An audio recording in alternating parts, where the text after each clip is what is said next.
الحمد لله وكفى والصلاة والسلام على سيد الرسل وخاتم الأنبياء لا نبي بعده ولا نبوة بعد نبوته ولا كتاب بعد كتاب الله ولا دين بعد دينه ولا شريعة بعد شريعته ولا أمة بعد أمته وعلى آله وأصحابه أجمعين.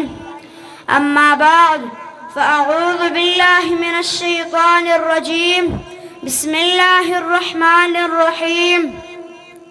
ما كان محمد أبا أحد من رجالكم ولكن رسول الله وخاتم النبيين.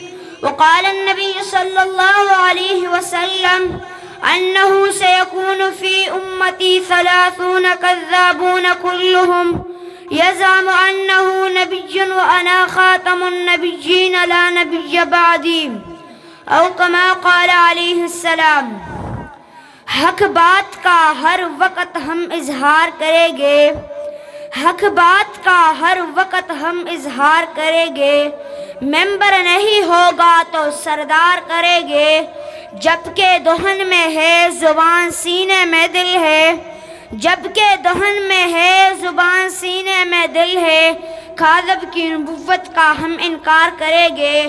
میرے واجب الاحترام اساتذہ کرام اور میرے ہم مکتب و ہم سفر جیالے ساتھیوں، میری آج کی تقریر کا موضوع عقیدہ ختم نبوت ہے. سامعین گرامی، ختم نبوت کو ماننا دین کے اہم ترین ارکان میں سے ایک رکن ہے، اور یہ ایک ایسا مسئلہ ہے جس پر تمام امت کا اتفاق ہے.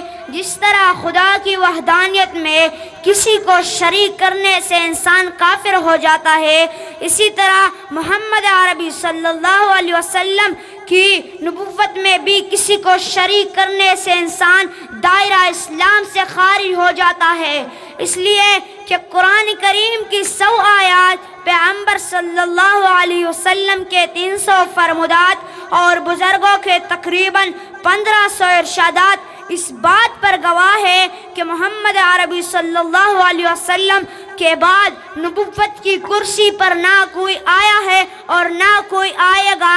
جس طرح خدا اپنی خدائی میں وحدہ لا شریک ہے، اسی طرح محمد عربی صلی اللہ علیہ وسلم اپنی ختم نبوت میں وحدہ لا شریک ہے. قرآن کریم میں رب العزت نے واضح اعلان فرمایا، ما کان محمد ابا احد من رجالکم ولکن رسول اللہ وخاتم النبیین. دوسری جگہ اعلان ہے، الیوم اکملت لکم دینکم واتممت علیکم نعمتی ورضیت لکم الاسلام دینا. سامعین گرامی، قرآن دلائل کے بعد آئے احادیث کے صفحات کو پلٹے ہیں، لیکن خاتم الانبیاء نے اپنی نبوت کے سلسلے کو اپنے اوپر ختم کرنے کے لیے 4 واضح دلائل بیان فرمائے. یا ایھا الناس ان ربکم واحد وایکم واحد ونبیکم واحد لا نبی بعدی. رسول اللہ کا دوسرا اعلان، الا انہ لیس نبی بعدی. رسول اللہ کا تیسرا اعلان، انہ سیکون فی امتی 30 کذابون کلہم یزعم انہ نبی وانا خاتم النبیین لا نبی بعدی. رسول اللہ کا چوتھا اعلان، یا ایھا الناس انہ لا نبی بعدی ولا امت بعدکم. آپ جو شخص ان دلائل کا انکار کرے گا وہ دائرہ اسلام سے خارج ہوگا. اس لیے کہ امام ابو حنیفہ رحمۃ اللہ تعالی فرماتے ہیں کہ اگر کوئی شخص کہے کہ وہ نبی ہے تو اس سے دلیل مانگنے والا بھی کافر ہو جاتا ہے. ان واضح حقائق اور زرین اقوال کے بعد دین اور دنیاوی اقتبار سے کسی دلیل کی ضرورت نہ تھی، لیکن برطانوی دور اقتدار میں کوئی ہمت نہ کر سکا کہ وہ دجال قادیان سے وہ سلوک کرے جو حضرت ابوبکر صدیق رضی اللہ تعالی عنہ کے حکم پر حضرت وحشی رضی اللہ تعالی عنہ نے مسلمہ کذاب سے کیا تھا. سامعین گرامی، آپ آئے ذرا تاریخ کے اوراق کو پلٹ کر دیکھتے ہیں، سب سے پہلے اس شخص کے حصے میں بدبختی آئی، ایسے سب دنیا مسلمہ کذاب کے نام سے جانتی ہے۔ یہ شخص 9 ہجری میں بنو حنیفہ کے وفد کے ساتھ آیا اور اس نے خاتم النبیین سے کہے کہ اگر آپ اپنے بعد مجھ کو اپنا قائم مقام بنانے کا وعدہ کرے تو میں آپ سے بیعت کر لوں گا۔ اس پر رسول عربی صلی اللہ علیہ وسلم نے کھجور کی ایک شاخ کی طرف اسی طرح اشارہ کر کے فرمایا، اگر تم مجھ سے یہ کھجور کی شاخ بھی مانگے تو میں تمہیں نہیں دوں گا۔ مسلمہ کذاب اپنے وفد کے ساتھ اپنے قبیلے واپس پہنچا اور نبوت کا دعویٰ کر دیا، اور اس کے ساتھیوں نے یہ خبر اڑا دی کہ محمد عربی صلی اللہ علیہ وسلم نے مسلمہ کو اپنا شریک تسلیم کر لیا۔ ایک جمع پھر اس کے ساتھ ہو گیا۔ پھر امیر المؤمنین حضرت ابوبکر صدیق رضی اللہ تعالی عنہ نے حضرت خالد بن ولید رضی اللہ تعالی عنہ کو اس کی سرکوبی کے لیے روانہ کیا۔